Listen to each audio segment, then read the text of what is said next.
नमस्कार जय जगन्नाथ मु विश्वजित स्वागत करुच्ची स्टॉक ओडिशा यूट्यूब चैनल को आशा करुच्ची आपण माने भलरे थिबे एवं सुस्थ रे थिबे। एई वीडियो माध्यम रे आज हमें 1 तारिख जुलाई 1 पई निफ्टी रो एक एनालिसिस करबा को जाउछे। 1 तारिख दिन किपरि मार्केट रिएक्ट करिवो ता ऊपर मु आपनकू एक इन्फॉर्मेशन बा गाइड करिवि। आपण जदि सेही एनालिसिस को बुझिबा को भलो से चेष्टा करिवे निश्चित भाव में आपण माने 1 तारिख दिन प्रॉफिटेबल होई परिबे। तो चलंतु वीडियो को मु आरंभ करूची। एई चैनल रो एटा होची हमर प्रथम वीडियो। आशा करूची आपण हम चैनल को सब्सक्राइब करिवे एवं बेल नोटिफिकेशन ऑन करिवे फ्यूचर एमतिका नुवा नुवा एजुकेशनली वीडियो देखिबा पई। सर्वप्रथम आमे एबे आलोचना करिबा। वर्तमान पई मु आपनक सामना रे निफ्टी 50 रो 30 मिनिट रो चार्ट को ओपन करिछि। वर्तमान पई देखि नियंतु मार्केट किपरि भाबरे रिएक्ट कला आपनकर लास्ट ट्रेडिंग सेशन जो दिन की 29 मई शुक्रवार दिन।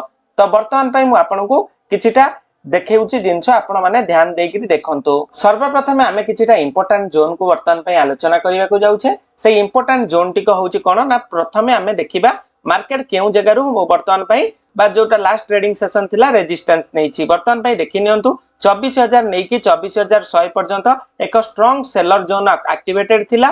तेनु करी मार्केट वर्तमान पई रेजिस्टेंस जोन रे ओपन होई कि किछि टाइम ओपन हला परे स्ट्रक्चर चेंज हला परे ऑटोमेटिकली धीरे धीरे मार्केट फॉल हो गला एवं मार्केट एक्जेक्टली वर्तमान केउ जगह रे क्लोज होईछि। सर्वप्रथम आपण माने देखंतु मार्केट वर्तमान जेउ जगह रे क्लोज होईछि से मध्ये एक सपोर्ट जोन वर्तमान पे आपण माने देखि पारुथिबे। एई जगह रे मल्टीपल टाइम मार्केट रिकवरी होईछि। फर्स्ट टाइम एटा, सेकंड टाइम वर्तमान में एठारु रिकवरी मध्ये आसीतिला एवं थर्ड टाइम मध्ये रिकवर होईतिला।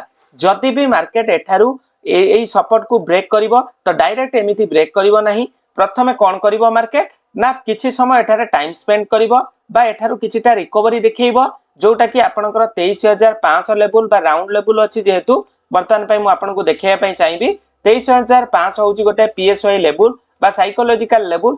वर्तमान पई मार्केट कोन हुए ना जतबेले 500 लेवल एवं आपनकर 1000 लेवल एटा होची आपनकर गोल्डन जोन। एक मध्य कहंती मार्केट जतबेले जदी डाउन साइड आसुची ना साइकोलॉजिकल लेवल पाखरे पहुंचुची 23500 हला 24000 हला 22500 हला एटा होची आपनकर कोन ना साइकोलॉजिकल लेवल। एठारे बहुत बड़ बड़ बिग मनी इन्वेस्ट होई थाए। वर्तमान पई एक्जेक्टली मु आपनको देखैया पई चाहिबी मार्केट वर्तमान पई 23500 लेवल ले आसी की क्लोज होईची। ता सहित आपनको एक्स्ट्रा रहउची कोन ना एठी गोटे सपोर्ट रहउची, मेजर सपोर्ट रहउची।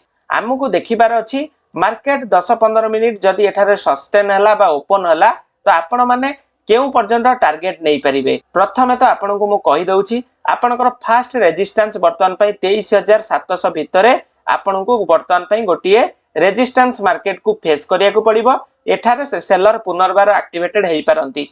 जदी एका थरे मार्केट बड़ कैंडल करी कि याकू ब्रेकआउट देई कि सस्टेन हेई गला 23700 ऊपर तो नेक्स्ट टारगेट आपनको देखिबा को मिलिबो 23900। आपण माने ध्यान देकी देखंतु एई लेवल इंट्राडे रे आपनकर टेस्ट हेई पारे। एवं आउ गोटे कंडीशन बा सिनारियो हला जदी मार्केट एई लेवल बा जो सपोर्ट अछि 23500 को नै कि 23400 भितरे मार्केट कोन कला ब्रेकआउट देई देला तो हमकु किछि समय वेट करिवार अछि। मार्केट जदी किछि स्ट्रक्चर चेंज कला मार्केट रो धर्म होउची मार्केट स्ट्रक्चर बेस रे प्राइस एक्शन ने कंप्लीटली चले।